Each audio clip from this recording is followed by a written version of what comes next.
Good evening. എല്ലാവരും നല്ല സന്തോഷത്തിലാണല്ലോ. നാളെ പോകല്ലേ സിസ്റ്ററെ, അതിന്റെ സന്തോഷമുണ്ട്. ഇവിടെ 3-4 ദിവസം വീട്ടിൽ നിന്ന് മാറിയിരിക്കുമ്പോൾ സിസ്റ്റർ ഉമ്മയുടെ സ്നേഹവും ഉമ്മയുടെ ചോറിന്റെ ടേസ്റ്റും ഒക്കെ നമുക്ക് മനസ്സിലാവുന്നത്. ഈ സന്തോഷ സമാധാനവും എന്നും നിങ്ങളുടെ മുഖത്തുണ്ടാകട്ടെ എന്നാണ് ഞങ്ങളുടെ പ്രാർത്ഥനയും പ്രതീക്ഷയും. പിന്നെ നിങ്ങളോടൊരു കാര്യം പറയാനാ ഞാൻ വന്നത്. നാളെ നിങ്ങളെ കാണാനും സംസാരിക്കാനുമായി പ്രമുഖനായൊരു വ്യക്തി വരുന്നുണ്ട്, doctor John Samuel.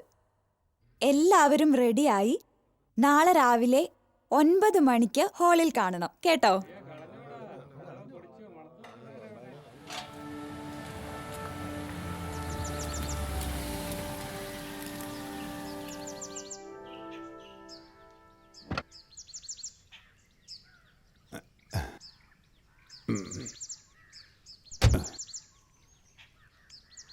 Good morning doctor. Good morning sister. അകത്തേക്ക് വരൂ.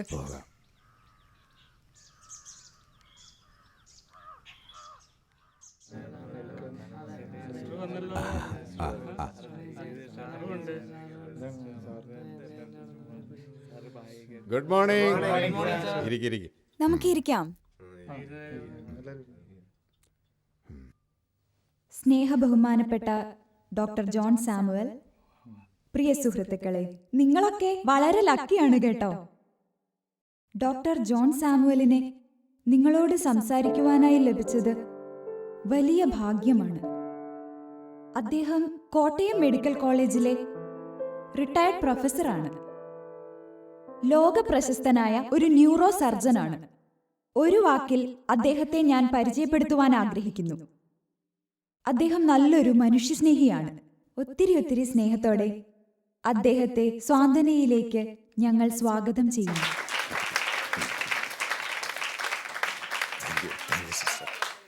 നന്ദി സിസ്റ്റർ ആൻ, എന്നെ ഇങ്ങോട്ട് ക്ഷണിച്ചതിനും അതിനേക്കാൾ ഉപരിയായി നിങ്ങൾക്ക് സമൂഹത്തോടുള്ള പ്രതിബദ്ധതയ്ക്കും. കള്ളുകുടിയന്മാരെന്ന് പറഞ്ഞ് സമൂഹം തള്ളിപ്പറഞ്ഞവരും സാധാരണ മനുഷ്യരാണെന്നും മദ്യപാനം ഒരു രോഗാവസ്ഥയാണെന്നും ആ രോഗത്തെ ചികിത്സിച്ച് ഭേദമാക്കാമെന്നും അതിനായി എല്ലാം മറന്ന് നിങ്ങൾ ചെയ്യുന്ന ഈ സേവനങ്ങൾക്ക് നന്ദി. എനിക്ക് നിങ്ങളോട് മൈക്കില്ലാതെ സംസാരിക്കുന്നതാണ് ഇഷ്ടം. കുഴപ്പമൊന്നുമില്ലല്ലോ. എന്തായാലും നിങ്ങളുടെ ഈ ട്രീറ്റ്മെന്റിൽ ലാസ്റ്റ് ഡേയിൽ ക്ലാസ് എടുത്ത് ബോറടിപ്പിക്കുന്നില്ല. ചെറുപ്പത്തിൽ സ്കൂളിൽ പഠിക്കുന്ന സമയത്ത് സയൻസ് ക്ലാസ്സിൽ നമ്മളൊക്കെ പലവിധ പരീക്ഷണങ്ങൾ ചെയ്യാറുണ്ട്. ഞാനിപ്പോ ചെറിയൊരു പരീക്ഷണം നിങ്ങളെ കാണിക്കുക. സൂക്ഷിച്ചു നോക്കുക. എന്നിട്ട് എന്നോട് പറയണം ഈ പരീക്ഷണത്തിൽ നിന്ന് നിങ്ങൾ എന്തു പഠിക്കുന്നു എന്ന്. എഗ്രീഡ്? ഗുഡ്. നമ്മുടെയൊക്കെ ജീവിതവുമായി ബന്ധപ്പെട്ട് ഒരു സാധനം എൻ്റെ കയ്യിലുണ്ട്.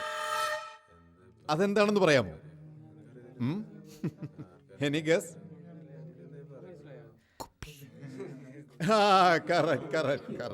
അല്ല സാർ, ഞാനത് നിർത്തിയാണ്. അത് കുഴപ്പമില്ല, ആ വാക്ക് പറഞ്ഞാ മതി. കുപ്പി. കുപ്പി. ഈ കുപ്പിക്ക് എന്തെങ്കിലും പ്രശ്നമുണ്ടോ? ഇല്ലല്ലോ. ഞാനിത് ഇങ്ങോട്ടൊഴിക്കുന്നു. ഇനിയുള്ള കുപ്പിയാണ് കുഴപ്പക്കാരൻ. ഇതാ, എല്ലാവർക്കും നല്ല പരിചയമുള്ള കുപ്പിയാണല്ലേ. ഞാൻ ഇത് ഇങ്ങോട്ടൊഴിക്കുന്നു.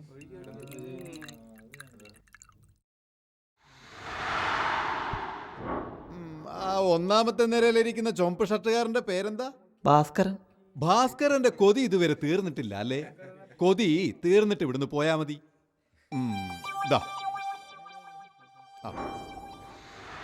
ഞാൻ ഈ മണ്ണിരയെ ഈ വിസ്കിയിലിടുന്നു. ഇവനെ ഇങ്ങോട്ട് ഈ പച്ചവെള്ളത്തിലിടുന്നു. വെള്ളം നോക്കി കൊതി വിടാതെ മണ്ണിരയെ നോക്കണേ. ഇനി പറ, നിങ്ങൾ ഇതിൽ നിന്ന് എന്താ പഠിച്ചത്? ഒരുത്തനിതിൽ ചത്തു മലച്ച് കിടക്കുന്നു. ഇവനാണെങ്കിൽ ഇതിൽ ഓടിക്കളിക്കുന്നു. ഇതിൽ നിന്നും നിങ്ങൾ എന്താ മനസ്സിലാക്കിയത്? പറയൂ. Come on, tell me. ഇടത് കയ്യിലെ സാധനം അകത്ത് ചെന്നാ കുടല് കരിഞ്ഞു പോവും. പോഞ്ചി കത്തിപ്പോവും സാർ. എന്താണൊരു തമാശ? എന്നോട് കൂടി പറ, ഞാനൊന്ന് ചിരിക്കട്ടെ. സാറേ ഈ ശരത്ത് പറയുന്നതായിട്ട് ചിരിച്ചാണ്. എന്താ ശരത്ത് താൻ പറഞ്ഞത്? സാർ നമ്മൾ വിസ്കി അടിക്കുവാണെങ്കിൽ അകത്ത് വരുന്നുണ്ടാവൂല. Good joke, good joke, good joke. വിര പോയിട്ട് കുടല് പോലും ബാക്കിയാവില്ലെന്നാണ് ഭാസ്കരൻ പറയുന്നത്. എന്തായാലും കഴിഞ്ഞ 20 ദിവസങ്ങളായി നിങ്ങൾക്ക് കുറെ പുതിയ അറിവുകൾ കിട്ടി എന്ന് ഞാൻ വിശ്വസിക്കുന്നു. ഈ കുപ്പിയിലെ വെള്ളത്തോട് എന്നേക്കുമായി വിട പറയുന്നതിന്റെ പ്രതീകമായി ഇത് വാഷ് ബേസിൽ ഒഴുക്കിക്കളയാൻ ഞാൻ ശരത്തിനെ ക്ഷണിക്കുന്നു. ഞാൻ തന്നെ വേണോ? വാടോ, താൻ തന്നെ വാ. വേറെ ആരെങ്കിലും? വാടോ, താൻ തന്നെ വാ. ഇത് പിടിക്ക്. ദേ, ഇത് ഒഴുക്കിക്കളയുന്നവൻ പിന്നെ ഒരിക്കലും ഇത് തൊടില്ല. Take it easy my boy. Go ahead. ചെല്ല്.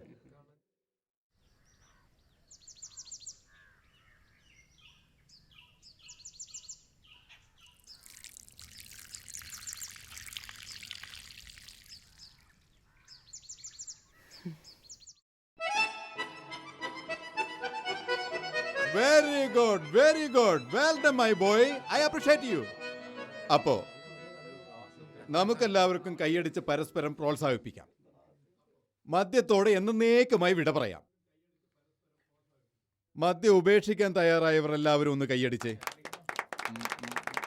ദാ അവിടെ അടിക്കൂ, കുറച്ചുകൂടെ. ചെല്ല്. അപ്പോ നിങ്ങൾക്കെല്ലാവർക്കും മദ്യമില്ലാതുള്ള സന്തോഷകരമായ ഒരു ജീവിതം നേരുന്നു. ഇനി ആർക്കെങ്കിലും എന്നെ കാണണമെന്നുണ്ടെങ്കിൽ 2 മണി വരെ ഞാൻ പാർലറിൽ ഉണ്ടാവും. Best wishes.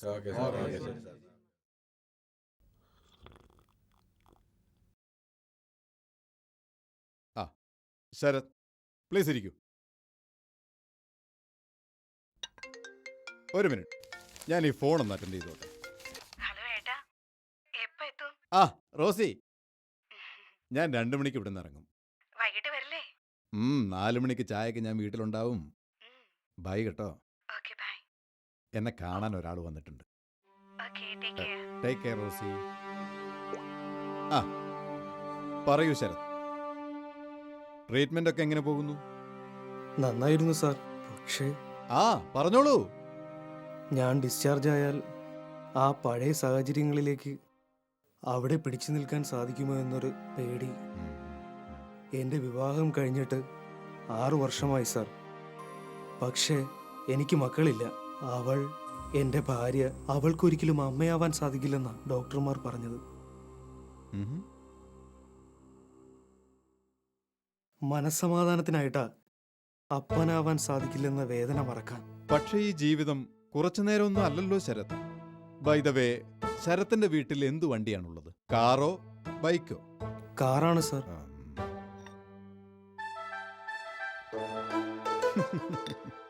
നിങ്ങൾ എപ്പോഴെങ്കിലും കാറിൽ മണ്ണെണ്ണ ഒഴിച്ച് ഓടിക്കാൻ നോക്കിയിട്ടുണ്ടോ?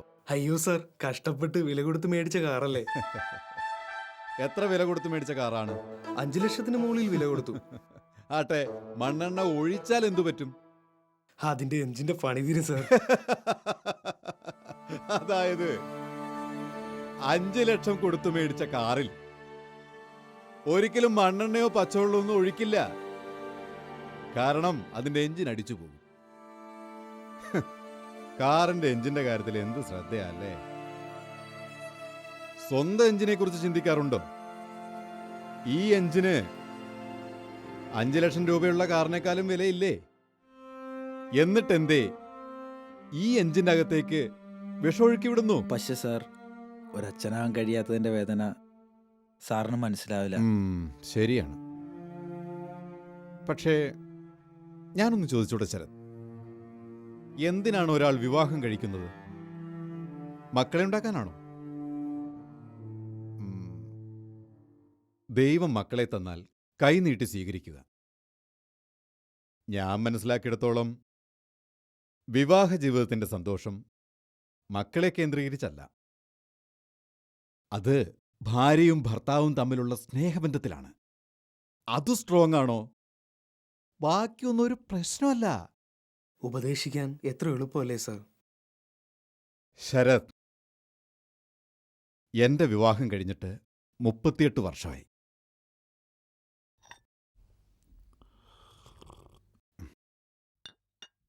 വിവാഹത്തിന്റെ ആദ്യ നാളുകൾ എന്നതുപോലെ തന്നെ ഇന്നും ഞാൻ വളരെ സന്തോഷവാനായ ഒരു ഭർത്താവാണ്. അതിനുള്ള കാരണം എന്റെ ഭാര്യ എന്റെ ബെസ്റ്റ് ഫ്രണ്ടാണ്, അന്നും ഇന്നും. Marriage is for companionship. Sharath, make your wife your best friend. Anyway Sharath, ഉപദേശം നീണ്ടുപോയതിൽ സോറി. അതിന് പരിഹാരമായി ഞാനൊരു പേഴ്സണൽ ഇൻവിറ്റേഷൻ നൽകാം. ഡിസ്ചാർജൊക്കെ കഴിഞ്ഞ് താൻ ഭാര്യയും കൂട്ടി ഒന്ന് വീട്ടിലേക്ക് വരൂ.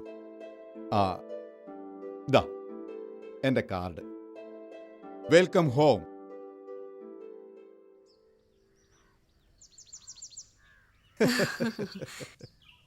എന്തൊക്കെയായാലും ആ മറുപടി എനിക്ക് ഇഷ്ടമായി. വയറ്റിൽ വിരയുണ്ടാവില്ല. ശരിയാ ശരിയാ, ഓരോരുത്തരും അവരവർക്ക് ആവശ്യമുള്ളതല്ലേ കേൾക്കൂ. ശരിയാ, എല്ലാ പുരുഷന്മാർക്കും പൊതുവെ ഉള്ള പ്രശ്നമാ ഈ സിലക്റ്റീവ് ഹിയറിംഗ്. ഞാൻ എത്ര ദിവസമായി പറയുന്നു നമുക്കൊന്ന് പുറത്തു പോകാന്ന്. ചേട്ടൻ ഇതുവരെ കേട്ടില്ലല്ലോ. എന്നിട്ടാ ഈ selective hearing.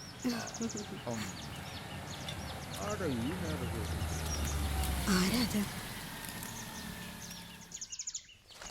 Hi Sharath, good morning.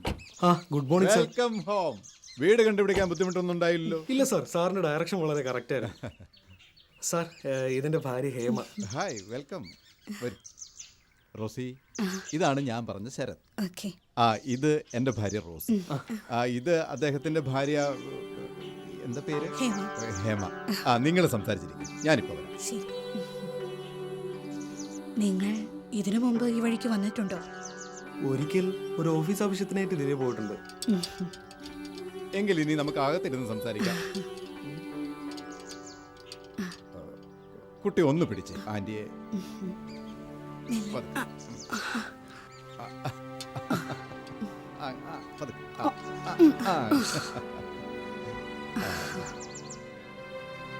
പോവാം, വാ. സൂക്ഷിക്കണേ. അങ്ങോട്ട്.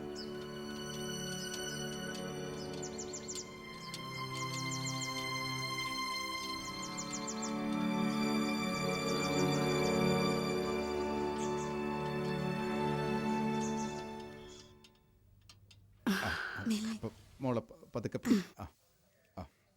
പതുക്കെ ഇവിടെ ഇരിക്കാം. അങ്ങനെ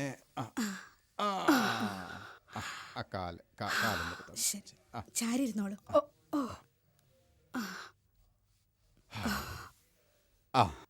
ഇനി നിങ്ങളിരുന്ന് സംസാരിക്കും, ഞാനിപ്പോ വരാം. ശരത്തേ, ഹേമേ, നിങ്ങളിരിക്കൂ. ചേച്ചി, എന്തു പറ്റിയതാണ്? ചേച്ചിക്ക് നടക്കാൻ അതൊരു പഴയ കഥയാ മോളെ. ഒരവധി ദിവസം കിട്ടിയ ഏട്ടൻ്റെ കൂടെ പുറത്ത് ലോങ് ഡ്രൈവിന് പോവുക അന്നും ഇന്നും എൻ്റെ ഫേവറേറ്റ് ടൈം പാസ് ആയിരുന്നു. ഞങ്ങളുടെ കല്യാണം കഴിഞ്ഞ് 3-ാം മാസം ഒരു വീക്കെൻഡ് ആഘോഷിക്കാൻ ഞങ്ങൾ ഊട്ടിക്ക് ഡ്രൈവ് ചെയ്യുകയായിരുന്നു. ഡ്രൈവിംഗ് എനിക്ക് വലിയ ഹരമായിരുന്നു.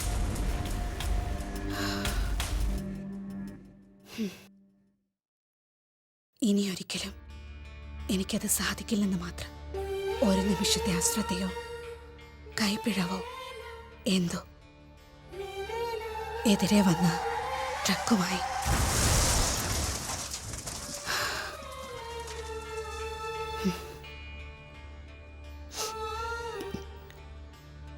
ഏട്ടൻ ദൈവാനുഗ്രഹത്താൽ മൈനർ ഇഞ്ചുറീസുമായി രക്ഷപ്പെട്ടു. എൻ്റെ നട്ടലിനേറ്റ ആഘാതം അതെൻ്റെ കാലുകളെ പൂർണ്ണമായിട്ടും നിർജീവമാക്കി.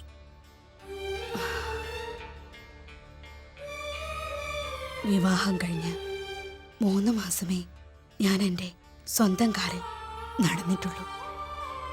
പക്ഷേ ഈ ലോകത്തിലെ ഏറ്റവും ഭാഗ്യപ്പെട്ട ഭാര്യയാണ് ഞാൻ. എന്തുകൊണ്ടാണെന്നോ, എൻ്റെ ഏട്ടൻ എൻ്റെ ബെസ്റ്റ് ഫ്രണ്ടാ. അദ്ദേഹത്തിന് വേണമെങ്കിൽ എന്നെ ഉപേക്ഷിച്ചു പോകാമായിരുന്നു. എന്നെ വല്ല അഗതി മന്ദിരത്തിലോ അല്ല വേലക്കാരികളുടെ കയ്യിലോ ഏൽപ്പിച്ചു കൊടുക്കാമായിരുന്നു. ഒരിക്കലും എണീറ്റു നടക്കില്ലാത്ത എന്നെ അദ്ദേഹം ഇന്നും ഞങ്ങളുടെ വിവാഹത്തിൻ്റെ ആദ്യ നാളുകളിൽ എന്ന പോലെ സ്നേഹിക്കുന്നു, ബഹുമാനിക്കുന്നു, കരുതുന്നു. 38 വർഷമായി ഒരു നിഴലായി എപ്പോഴും എൻ്റെ കൂടെയുണ്ട്. ഇതിൽ കൂടുതൽ എന്തു ഭാഗ്യമാണ് ഒരു സ്ത്രീക്ക് വേണ്ടത്? ഒന്ന് ചോദിച്ചോട്ടെ, സാറിനും മാഡത്തിനും കുട്ടികൾ? ഞങ്ങൾക്ക് കുട്ടികൾ ഞങ്ങൾ മാത്രമേ ഉള്ളൂ. എനിക്ക് മകളായി റോസിയും അവൾക്ക് മകനായി ഞാനും. അല്ല റോസി?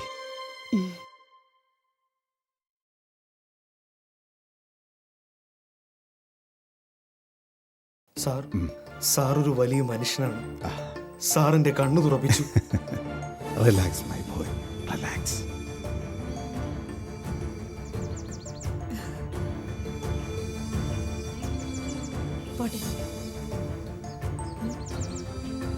കേറിക്കോ, കേറിക്കോ.